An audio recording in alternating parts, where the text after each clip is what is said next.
Hi எல்லோருக்கும் வணக்கம். கிறிஸ்மஸ்னாலே முதல்ல நமக்கு ஞாபகத்துக்கு வர்றது இந்த ப்ளம் கேக் தான்.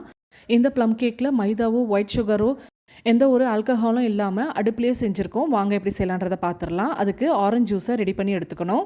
அடுத்து ஒரு பவுலில் கருப்பு திராட்சை, சாதா திராட்சை, பச்சை, மஞ்சள், சிவப்பு கலரில் டூட்டி ஃப்ரூட்டி சேர்த்துருக்கேன். அடுத்ததாக நறுக்கின நட்ஸ், செரிஸ், பேரிச்சம்பழம் இதெல்லாம் சேர்த்துட்டு இதெல்லாம் முழுகிற அளவுக்கு ஆரஞ்சு ஜூஸ் ஊற்றி மிக்ஸ் பண்ணி ரெடி பண்ணி எடுத்துக்கணும். அடுத்ததாக அரை கப் நாட்டு சர்க்கரையில் 1/4 கப் தண்ணி ஊற்றி நல்லா கொதிக்க விட்டு அதையும் இது கூட சேர்த்து 1 மணி நேரம் ஊற வச்சிடணும்.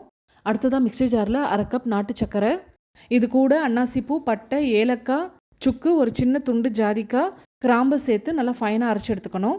1 மணி நேரம் கழித்து நல்லா ஊறின ட்ரை ஃப்ரூட்ஸ் கூட பட்டர், கோதுமை மாவு, பேக்கிங் பவுடர், பேக்கிங் சோடா, உப்பு, அரைச்சி வச்சுருந்த நாட்டு சர்க்கரை பவுடரை நல்லா ஜலிச்சு சேர்த்துக்கணும். கூடவே அரை கப் அளவுக்கு பால் ஊற்றி நல்லா மிக்ஸ் பண்ணிக்கணும்.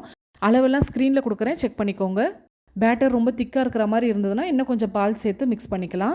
கேக் மோல்டில் பார்ச்மெண்ட் பேப்பர் போட்டு பட்டர் நல்லா அப்ளை பண்ணிவிட்டு கேக் பேட்டரை உள்ளே ஊற்றி நல்லா டூத் பிக் வச்சு மிக்ஸ் பண்ணி விடுங்க. அப்போ தான் ஏர் பபிள்ஸ் ஃபார்ம் ஆகாமல் இருக்கும். 10 நிமிஷம் ப்ரீஹீட் பண்ண பேனில் 1 ஹவருக்கு பேக் பண்ணி எடுத்தோம்னா சூப்பரான ப்ளம் கேக் ரெடி ஆகிடும். இந்த கிறிஸ்மஸ்க்கு நீங்களும் உங்கள் வீட்டில் ட்ரை பண்ணி பாருங்கள். குழந்தைங்களுக்கும் செஞ்சு கொடுங்க, ரொம்ப விரும்பி சாப்பிடுவாங்க. நம்ம சேனல் சார்பாக அனைவருக்கும் இனிய கிறிஸ்மஸ் தின நல்வாழ்த்துக்கள்.